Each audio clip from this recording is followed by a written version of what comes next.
మనకు రేవంత్ రెడ్డి వచ్చాక సార్ 2,00,000 ఉద్యోగాలు జాబ్ క్యాలెండర్ ఇయర్‌లోనే అని చెప్పారు. ఇప్పుడు దాదాపు 2.5 సంవత్సరాలు అయితుంది. అది బాకీయే కదా! ఇప్పుడు బాకీ కార్డ్ పడిపోయినట్టే అది. 2.5 సంవత్సరాల నుంచి నిరుద్యోగులు ఉద్యోగాలు లేక స్టడీ హాల్స్‌లో ఉండి హాస్టల్‌లో ఫీజులు కట్టుకోలేక లైబ్రరీలో కూర్చొని ఒక పూట తినక చదువుతుంటే నీకు ఇష్టం వచ్చిన నువ్వు పదవులు అనుభవిస్తూ మా వల్ల గెలిచిన రేవంత్ రెడ్డి ఈరోజు మాకు ఉద్యోగాలు ఇవ్వట్లేదు. ఆయన చెప్పిన హామీలే కదా అవి. ఆయన చెప్పిన హామీల ప్రకారం ఉద్యోగాలు ఇస్తేనే కదా ఎంతోమంది అమ్మాయిలు ఎంతోమంది అబ్బాయిలు ఈరోజు చదువుతున్నారు సార్. ఉద్యోగం ఎన్నో సంవత్సరాల నుంచి లాస్ట్ ప్రభుత్వంలో అంతే అయింది. ఈ ప్రభుత్వం వచ్చాక న్యాయం జరుగుతుందా అంటే అది లేదు. 2 years నుంచి అదే బాధలు పడుతున్నారు. ఇంకెక్కడ మీ కొంత సొంత స్వలాభం కోసం మీ పార్టీలో అధికారాలు వస్తే సరిపోతుంది. మాకు ఉద్యోగాలు వద్దా?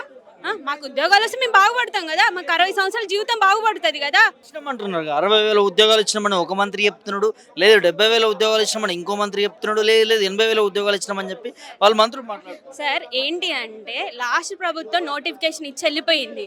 సో వీళ్ళు వచ్చాక అది ఎంతో కొంత ఫిలప్ కాలే అసలు. 5,000 ఫిలప్ చేస్తే నువ్వు ఉద్యోగాలు ఇచ్చినట్టు అది నీ ఖాతాలో పడిపోతుందా? కాదు. నువ్వు ఇచ్చిన నోటిఫికేషన్ ప్రకారం నీ మేనిఫెస్టో ప్రకారం నువ్వు ఇస్తేనే అది నీ ఉద్యోగం వచ్చినట్టు అంతే. నువ్వు వేరే వాళ్ళు ఇచ్చిన దాన్ని నువ్వు ఎంతో కొంత ఫిలప్ చేస్తే నువ్వు డప్పా కొట్టుకుంటే అది ఉద్యోగం ఇచ్చినట్టు ఎట్లయితుంది? కాదు కదా. చూపియండి ఎన్ని ఉద్యోగాలు ఇచ్చారు, తీయాలి కదా. ఎన్ని ఉద్యోగాలు ఖాళీలు ఉన్నాయి, ఎంతమందికి ఫిలప్ చేసినాం, ఎన్ని శాఖల్లో ఫిలప్ చేసినాం అది తీయాలి కదా. నువ్వు ఏమి ఇవ్వకుండా నువ్వు ఎక్కడెక్కడ మీటింగ్లో పెట్టి నేను అన్ని ఉద్యోగాలు ఇచ్చాను, 1,50,000 ఉద్యోగాలు ఇచ్చాను, 60,000 ఉద్యోగాలు ఇచ్చానంటే ఎక్కడ అసలు మరి ఇంతమంది నిరుద్యోగులు ఖాళీగా ఎట్లా ఉంటారు? ఉద్యోగాల్లో ఉండాలి కదా. సో ఇక్కడ క్లియర్గా చూస్తే సంవత్సరానికి 2,00,000 ఉద్యోగాలు అని చెప్పారు. అంటే నిరుద్యోగులకు 4,00,000 ఉద్యోగాలు బాకీ ఉందనుకోవచ్చా ఈ విషయం? బరాబర్ సార్. ఆయన చెప్పిన ప్రకారం 4,00,000 ఉద్యోగాలు బాకీ ఉన్నట్టే ఉన్నాయి. ప్రతిదీ రేవంత్ రెడ్డి మూల్యం చెల్లించాల్సి వస్తుంది. అది ప్రతిదీ అది లేకపోతే తదుపరి కార్యాచరణ వేరే ఉంటుంది సార్ నిరుద్యోగుల తరపు నుంచి. ఏంటి బ్రదర్, నిరుద్యోగ బాకీ కార్డ్, కాంగ్రెస్ నిరుద్యోగ బాకీ కార్డ్ని రిలీజ్ చేస్తా ఉన్నారు. దీని ఉద్దేశం ఏంటి? దీని ఉద్దేశం ఒకటే అండి. 2,00,000 ఉద్యోగాలు భర్తీ చేస్తా అన్నారు. మరి 2,00,000 ఉద్యోగాలలో గత ప్రభుత్వం ఏమో విడుదల చేసిన పోస్టులను, గత ప్రభుత్వం ఆర్థిక ఆమోదం తెలిపిన ఆ పోస్టులను భర్తీ చేసేసి మేము భర్తీ చేసినామంటే ఇక్కడ నమ్మేటోళ్ళు ఎవరు లేరు.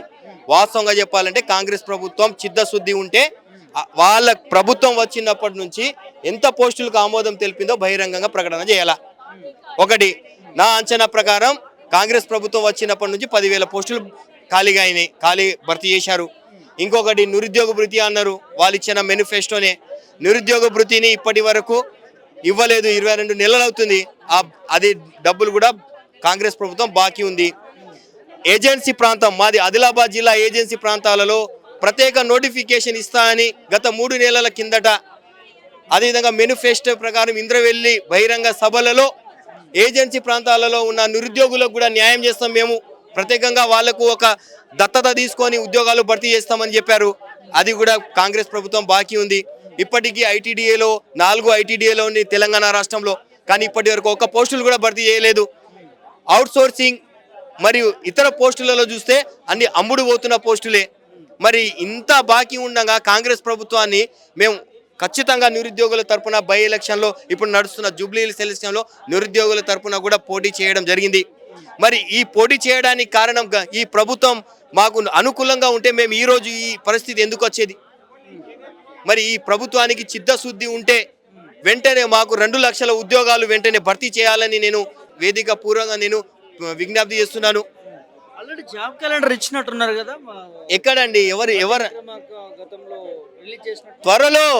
త్వరలో ప్రతిదీ త్వరలో జూన్ జూలైలో కేబినెట్ సమావేశం జరిగింది, అసెంబ్లీలు జరిగినాయి.